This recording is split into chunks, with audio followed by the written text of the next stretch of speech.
Well, ladies and gentlemen, ladies and gentlemen, welcome back to another episode of Fidel Reacts. And on this episode, I gotta, I gotta repent. I gotta get for reals for a man with y'all, which I should always be all the time.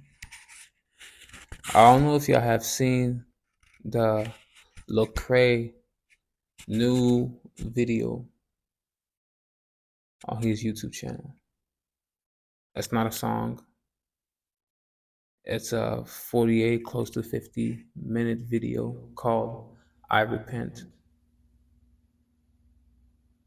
And it's about really how the people of the world and us, a lot of us, started to see him when the Diddy controversies started coming up, and also some of Lecrae's past actions in his younger years.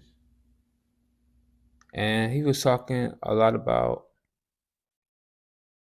how there are some things that he needs to repent about. And all that really just really kind of hit me in a way, in a sense. So I guess before I get into my regular scheduled reaction video, I wanted to share that I'm a pretty terrible person. I'm a shitty person and a shitty friend, you know? So, how do I start this or really get into this? I had a friend. At times, I still have dreams about that friend, with me and that friend and other members. And within these dreams, we seem to be having good times. And at the same time, within these dreams, I see actions of my friend that maybe in real life did not cause me to feel any type of envy or anger. But now in these dreams, these actions, characteristic traits from that soul friend cause me to feel envy and get to anger. So me and this friend was friends for a very long time, maybe like a good 5 years.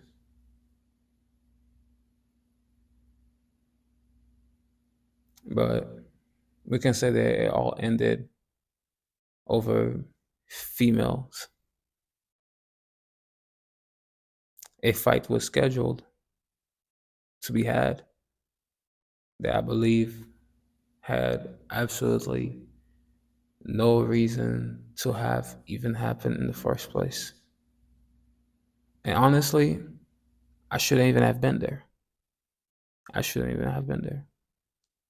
Because if I was not there for that fight, things could have just happened. And who knows, maybe somehow I could have been able to still stick in the friendship. But that's not what happened. A lot was going on at the time.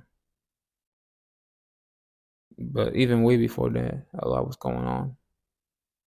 So it took a long time for me to still figure out things. And even now, I'm still trying to figure out things. Ain't that crazy? So it was supposed to be a fight between females. No guys interrupt. So, boom. The fight is happening. And I'm just making sure, paying my surroundings. People are fighting this close to me. And I'm just like moving around, making sure no guy jumps in to interrupt the girl fights. Because as the rules were stated, it's supposed to be a girls' fight. So, okay, let the girls fight. Out of the corner of my eye, I peep a guy putting their hands on the female. So instinctively, like I'm talking Spider-Man senses, Superman jump, everything activates. Like all I know is a guy has fell into the frame, and the information that I was moving with was no guy is jumping into the fight. So immediately I spot this thing. It's like I blacked out. It's like I blacked out, man. Like boom, I blacked out. Spider-Man senses Superman jump. Boom. I end up pushing my friend. Like I jumped like over these females. I jumped right over them and boom, bumped into my friend. And that's when the blackout stopped. I came back. I see myself landing. Boom. I know I pushed somebody, but I'm looking around. I don't see anybody. It's dark. It's dark. You know, this fight happened at night. And I'm over here looking like I know I bumped into somebody. Where are they? I know where. My friend trying to fight me now. My friend trying to fight me now.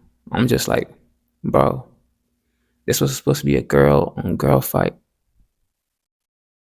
And with the realization that my friend's trying to fight me now, even after that, it's like I was like, okay, too. Me too. I was ready because like this was supposed to be a girl on girl fight. This whole thing did not even have to happen if you, bro, did not instigate it to happen. You know, these are the type of guys to be able to sweet talk anything to make things happen. So this fight did not even have to happen at all. So boom, I bump into bro. I'm looking like it's dark. And then I notice bro trying to fight me. Bro out here holding on my wrist, and someone steps in between us. But I was ready, I was ready. I hear bro telling the person, oh, let me go, let me go. He needs this, he needs this. I'm over here like, okay, like I'm still kind of like locked in. So I'm like, okay, people are fighting. So I guess if bro want to take me on, then that's what it is.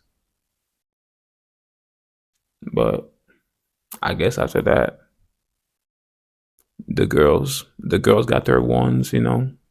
That's that. We leave everybody mad. The group that bro came with ended up being the losing side. Me and bro ended up having like some serious conflicts now, more than ever. Not just on no regular friendship type stuff. It's like this is more than ever now. And I'm feeling pretty tight too. I'm like, damn, I can't believe my bro tried to fight me. Like my bro tried to fight me. Cause I feel like I was validated for what I did. Like it's supposed to be a girl on girl fight. This whole fight should not even have happened. But it did.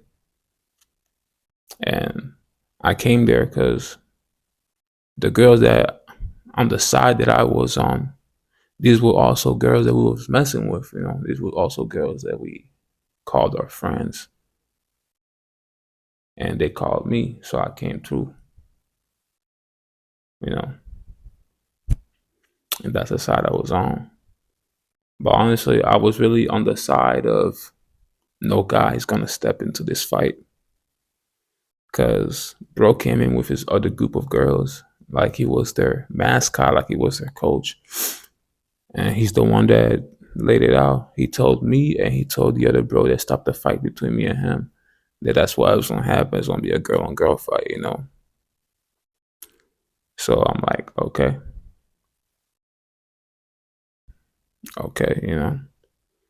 But yeah, that fight happened. The girl on girl fight happened. Me and bro got into it. I was heated up. Bro ends up going his way. I go my way with the girls I came with. Well, I came in my own car because they called me out of nowhere and just meet them at the park where the place was going down. So I guess we ended up going separate direction. That's where we went. And I'm still thinking about it. And I guess the next day, bro that broke up the fight between me and bro ends up having a problem with bro that tried to fight me. So now bro's looking for his stuff because he used to stay with bro. Bro's talking about, oh, let's go to bro, get my stuff. You know, I'm not really thinking too much about it. I'm still kind of shook that my bro tried to fight me. You know, that even happened. And I do kind of feel hurt because, like, at the time, like I said, I was locked in. So to me, that felt really real. Like, oh, that's what it is now. Okay. So I guess I would feel like that I was angry. Next day, I don't know if it was the next day, or maybe a couple days after that, but it's probably like the next day, you know, like on some handle business type thing. So now I don't really know why the other bro that stopped the fight is really having problems with bro, because he stopped the fight between me and bro. You know, he stopped the fight between me and bro. At that time, he was the most logical out of the two of us. But then the next day, I guess it's his turn. He wants to go grab his stuff from bro. So I guess we go there. You know, we go. The girls that we were with drives us there. They drive us to the place where bro's supposed to be at. Um, the other bro that stopped the fight, he had a car parked in the neighborhood that he wasn't driving no more, and he had his tires in the back of the car, and that's what he was looking for. And the other thing was a speaker. So before we even reached the place where bro that tried to fight me at was at, me and the other bro, we go. We go to the car. We go to the car. Yeah, we go to the car. We look into the car. It's like we can tell. Bro can tell that it's as if someone broke into his cars and took his tires. So it's like, oh, okay, it's not here. So the other bro that tried to fight me was probably so mad that he went and found the place where the car was and took the tires and some petty shit. Yeah. All right. So we finally go to the door where bro's staying at. We knocking at it. Bro's like, yo, I just want my speaker. You know, I just want my speaker. And eventually, bro that tried to fight me comes out the door. It's like, hey, let's not do this here. Let's not do this here. We got girls inside. I'm over here just on the side because I just came along. I just came along. And I'm hearing them go back and forth talking. I'm like, yo, I'm in my head, I'm thinking, bro. But then the easiest thing to do is just give bro his speaker. And that's what, and I ended up saying, like, bro, just give bro the speaker.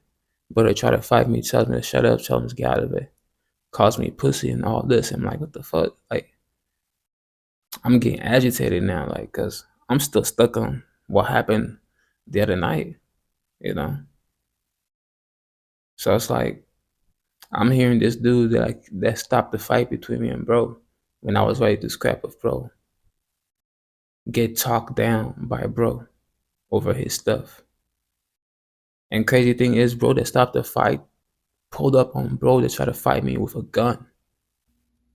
He pulled up at bro's house with a gun. Well, the crib that bro was hiding at with a gun.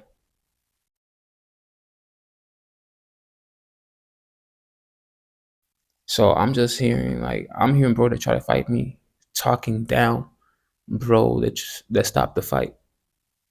And I'm just like, bro, why can't you just give the speaker? We're gonna go. I'm like, bro, just take your speaker. We're gonna go, because that's really what we came for. So I guess the conversation gets too loud. We move down the hallway to outside. Another guy comes in, and it's like they're still talking. They're still talking. In my mind, things are still going like, bro, what's up with all this talking, man? What's up with all this talking? We came here for the speaker. We don't know where the tires are. Now we are thinking about the speaker. So that's what we came for.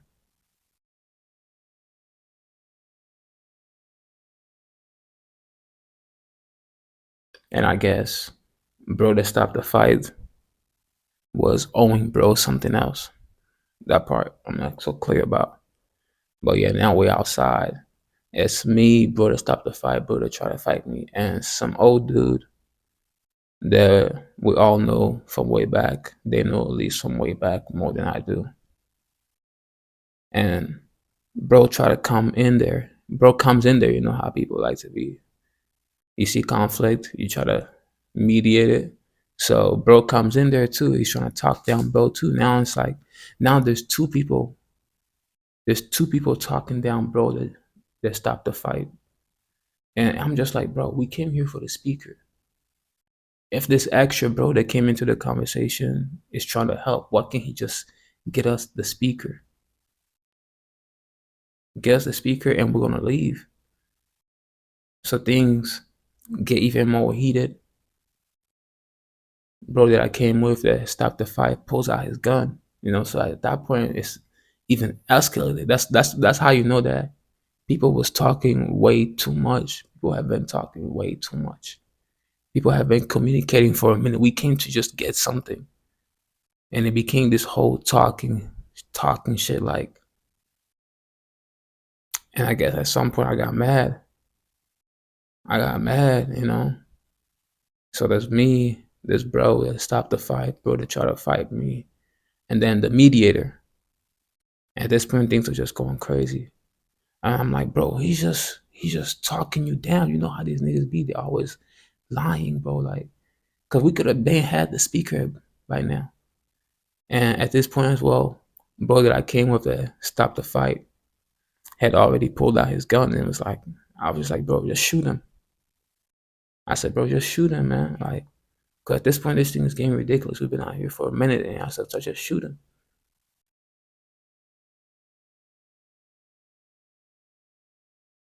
And I guess I don't know if it's because I said that everybody was already scared, but the gun was already out. Probably before I even said anything,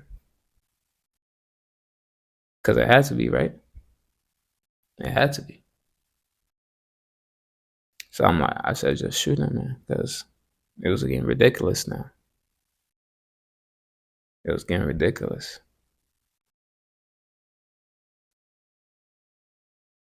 And that's the part that I never really truly realized. Because I guess I was probably running off of emotions at the time, being fed up of always experiencing things like this, where things can easily be resolved. Because people know how to talk, they end up stretching things out. And honestly, this type of thing kind of hurt my head. But that does not justify the thing in which I had said at that moment. Because of something that happened last night.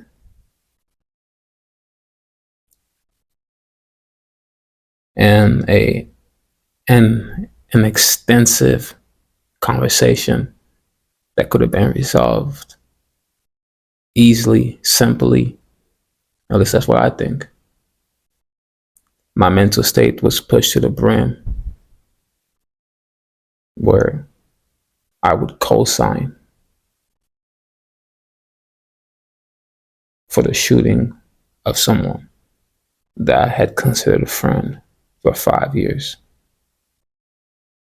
It may not have been reciprocated or the same on the other end, but that's how I felt. And I felt that even more on this day because I came out of my dream. I went to use the bathroom. I took a piss. And I was like, see, God, I finally let a dream where me and my friend are together pass by without rejecting it in my sleep. I'm finally letting go. I'm finally letting go. And within the time that I said all that and I was taking my piss, it ended up hitting me like those flashes of that moment when I said just shoot him. I guess I was blocking them out because there's more that happened after that part. I guess I was blocking it out. And it hit me, and it hit me. And I started to accept it as though I was unlocking a memory.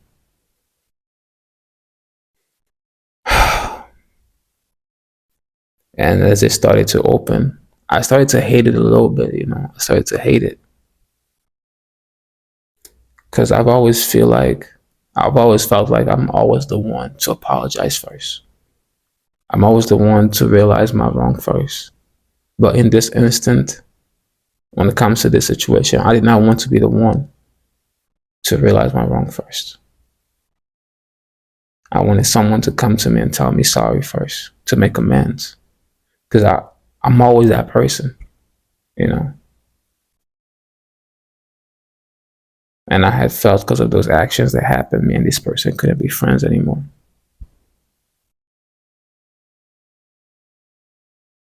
So I was thinking about it. I was trying to explain it in a way that I thought could have been justifiable for what I had said. And it took me a while. I came back to my bed. I was trying to pray about it, talk to God about it. And eventually I did. But I feel like the way I shared it on camera is way better than the way I shared it in prayer. But it still took me a while, though. It took me a while. And I got to it. And I am deeply sorry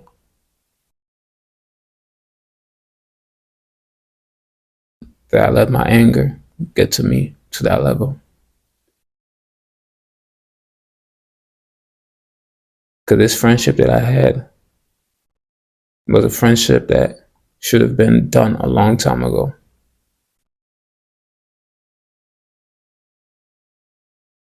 But I don't know why I stuck around. I don't make friends easily. So maybe that makes me appreciate people even more. And when things get to a certain level,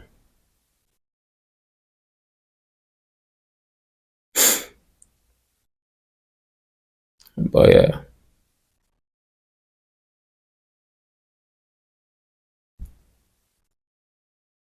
I could have been a murderer. I feel like a murderer. That could have been a murderer. Because if a shot would have been taken, like obviously, I did not want my friend to get dead, to be dead, to get shot dead. But at that moment, him getting shot, what I felt most justifiable for the situation that was at hand.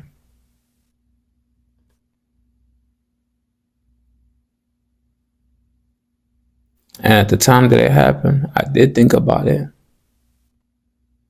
But ever since the couple weeks within that situation happening, I've never thought about it really much. I just kind of been trying to press things away. Try not to let the memories or the feelings of what I thought was friendship that I felt with this person to invade me, whether it be in my days or in my nights. I tried to push them away,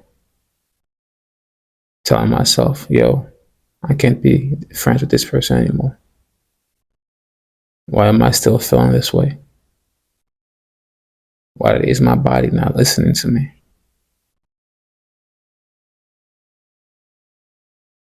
Why am I feeling love for this person when we remember what it is that took place, that happened? And that tells us that we shouldn't be friends anymore.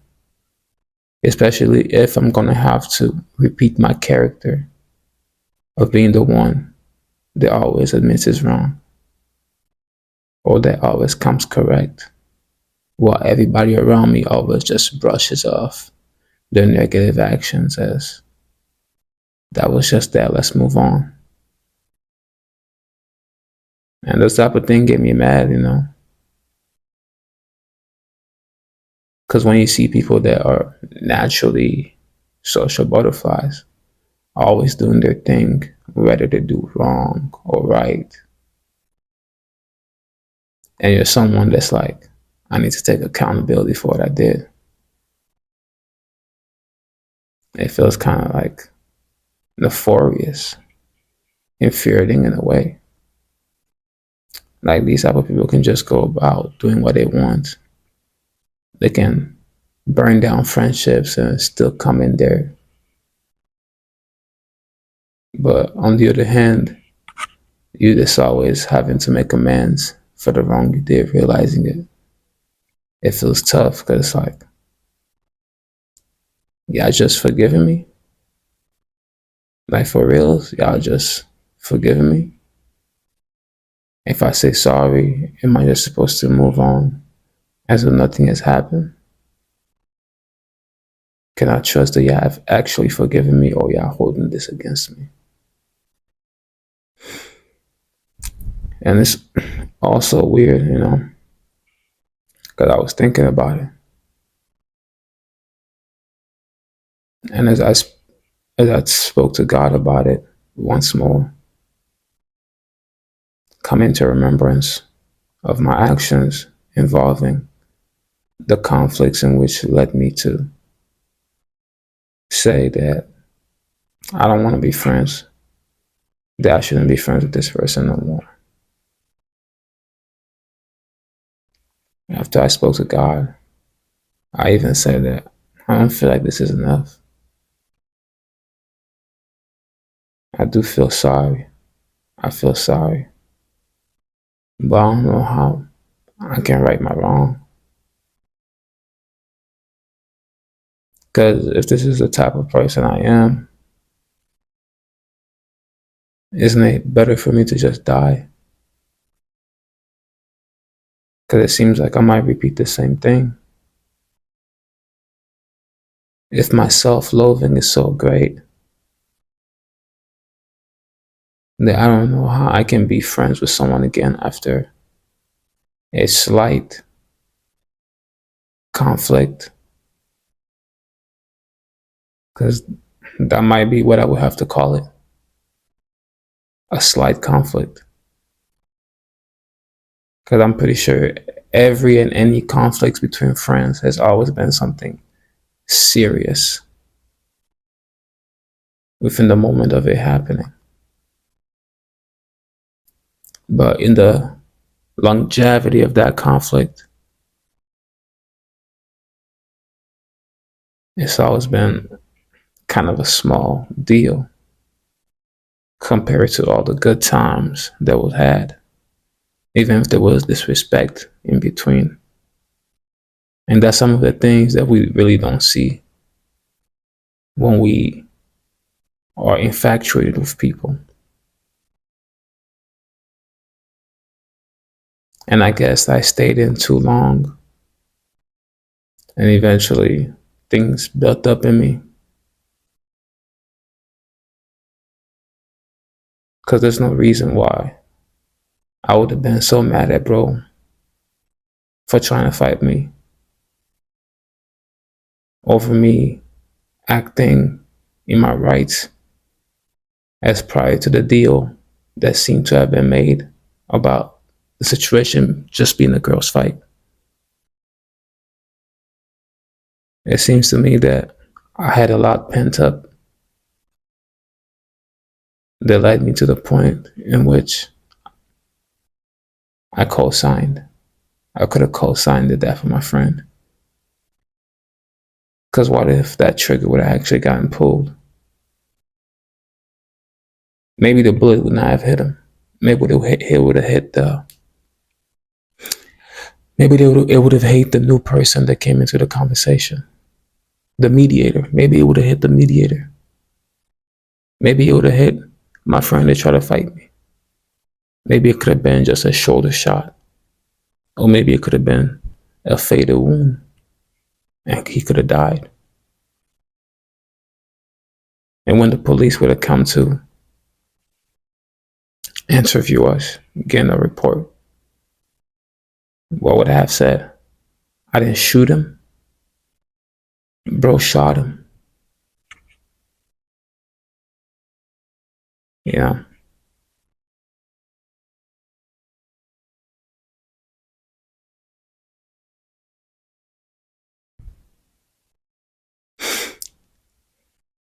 So yeah. And I feel like I should probably continue the story into what ended up happening later on. But I'm not trying to prove my innocence or be forgiven,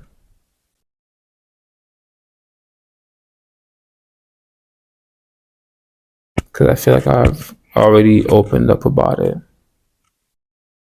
And now it's something that I'm gonna have to deal with however God sees fit. But I did say something like that. And that could have cost lots of life.